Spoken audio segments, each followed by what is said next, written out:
Hello friends, હું છું એકતા મિલન પટેલ અને મારી ચેનલ ફ્લેવર્સ બાય એકતામાં આપનું સ્વાગત છે। આજે આપણે ઉનાળાની ગરમીમાં બોડીમાં ઠંડક આપતું અને તાસીરમાં પલાળેલી વરિયાળી જે ઠંડકમાં ગણાય છે એવું વરિયાળીનું એકદમ ચિલ્ડ અલગ અલગ ટેસ્ટ સાથે વરિયાળીનું શરબત બનાવીશું। વરિયાળીની શરબતમાં વધેલી વરિયાળીની સાથે કાળી દ્રાક્ષને ઉમેરી અને વધેલી પલાળેલી વરિયાળીને પણ ટેસ્ટી બનાવી દઈશું। તો ચાલો આપણે પલાળેલી વરિયાળીનું શરબત બનાવવાનું શરૂ કરીએ। વરિયાળીનું શરબત બનાવવા માટે એકવાર ઇન્ગ્રીડિયન્ટ્સને તૈયાર કરી એને મહિનાભર સુધી રોજ પલાળીને બનાવી શકાય એ માટે 1 બાઉલ વરિયાળીની સામે 1.5 બાઉલ જેટલી સાકર લીધી છે। તમે જો વધારે ગળ્યું પસંદ કરતા હોય તો વધારે સાકર પણ લઈ શકો છો અને સાથે જ 1 ટાઈમ પલાળી શકાય એટલી કાળી દ્રાક્ષ લીધી છે। હવે વરિયાળીને આપણે બરાબર સાફ કરી મિક્સર જારમાં એડ કરી સાથે જ આપણે સાકરને પણ મિક્સર જારમાં એડ કરી એકદમ ઝીણું પણ નહીં અને બહુ મોટું પણ નહીં એવી રીતનું કરકરું ગ્રાઇન્ડ કરી લઈશું। તો તમે જોઈ શકો છો આપણું વરિયાળી અને સાકરનું મિશ્રણ કેટલું કરકરું ગ્રાઇન્ડ થયું છે। હવે 1 બાઉલની અંદર 2 ટીસ્પૂન જેટલું વરિયાળી અને સાકરનું કરકરું દળેલું મિશ્રણ એડ કરી સાથે જ 15થી 20 દાણા જેટલી કાળી દ્રાક્ષને પણ એડ કરીશું। 2 ગ્લાસ ભરાય એટલું અહીંયા હું પાણી એડ કરી રહી છું।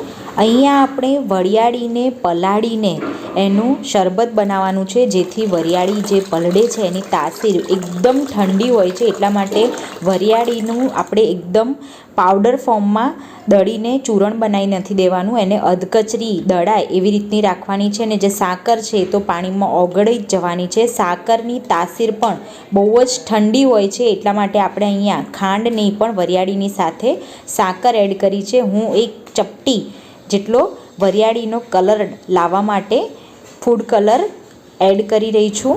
ગ્રીન ફૂડ કલર એડ કરવો ટોટલી ઓપ્શનલ છે। બરાબર આ રીતે મિશ્રણને પલાળી હલાવી અને આપણે એને 5 થી 6 કલાક માટે અથવા તો તમે રાતે પલાળીને સવારે પી શકો એ રીતે ઢાંકણ ઢાંકી અને સાઈડમાં પલળવા માટે મૂકી દઈશું। તો આપણી વરિયાળી દ્રાક્ષનું શરબત એકદમ સરસ રીતે પલળીને તૈયાર થઈ ગયું છે। આ રીતે પલાળેલી વરિયાળીનું શરબત બોડી માટે બહુ જ સરસ હોય છે। ઉનાળામાં નીકળતી ગરમી પણ વરિયાળીના શરબતથી બોડીમાં ઠંડક થઈ અને નીકળતી નથી, એટલું ઇફેક્ટિવ પલાળેલી વરિયાળીનું શરબત છે। હવે એને ગળણીથી આપણે ગાળી લઈશું। તો તમે જોઈ શકો છો કે આ પલાળેલી વરિયાળીનું જે પાછળનું જે ચૂરણ જેવું નીકળે છે એને પણ આપણે કાળી દ્રાક્ષની સાથે ખાઈશું, એ પણ બોડી માટે બહુ જ સારું હોય છે અને ખાવામાં એકદમ ગરચટું અને ટેસ્ટી લાગે છે। તો હવે અલગ અલગ વરિયાળીના શરબતનો ટેસ્ટ આપવા માટે વરિયાળીના શરબતને આપણે સર્વ કરી લઈશું। મેં અહીંયા ગ્લાસને ડેકોરેટ કર્યા છે, તમે એમનામ પણ વરિયાળીના શરબતને સર્વ કરી શકો છો। એકદમ સિમ્પલ અને વરિયાળીના ઓરિજિનલ ફ્લેવર માટે પલાળેલી વરિયાળીનું જે શરબત છે એને ઓરિજિનલ સ્ટાઇલથી જ આપણે ગ્લાસમાં આ રીતે સર્વ કરી લઈશું। તો આપણું ઓરિજિનલ વરિયાળીના ફ્લેવરનું શરબત એક બનીને તૈયાર થઈ ગયું છે। હવે આપણે વરિયાળીના શરબતની અંદર બીજો ટેસ્ટ એડ કરવા માટે 1 ગ્લાસની અંદર 1/2 ટીસ્પૂન જેટલું સંચળ, 1/2 ટીસ્પૂન જેટલો ધાણા જીરું પાવડર, 1/3 ટીસ્પૂન જેટલો મરી પાવડર, અડધા લીંબુનો રસ એડ કરી આઈસ ક્યુબની સાથે આપણે પલાળેલી વરિયાળીનું પાણી એડ કરીશું।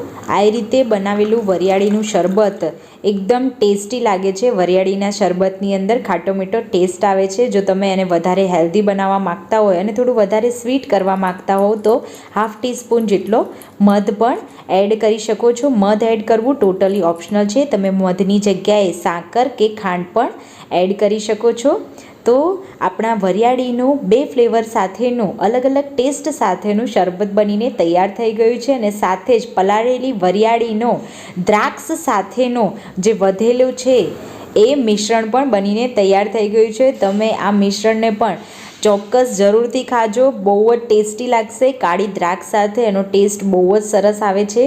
તો આપણું પલાળેલી વરિયાળીનું એકદમ બોડીને ઠંડક આપતું ચિલ્ડ શરબત બનીને તૈયાર થઈ ગયું છે. તમે વરિયાળીનું શીરપ બનાવીને એનું શરબત બનાવો એના કરતાં પણ વધારે આ રીતે પલાળેલી વરિયાળીનું બનાવેલું શરબત ગુણકારી હોય છે.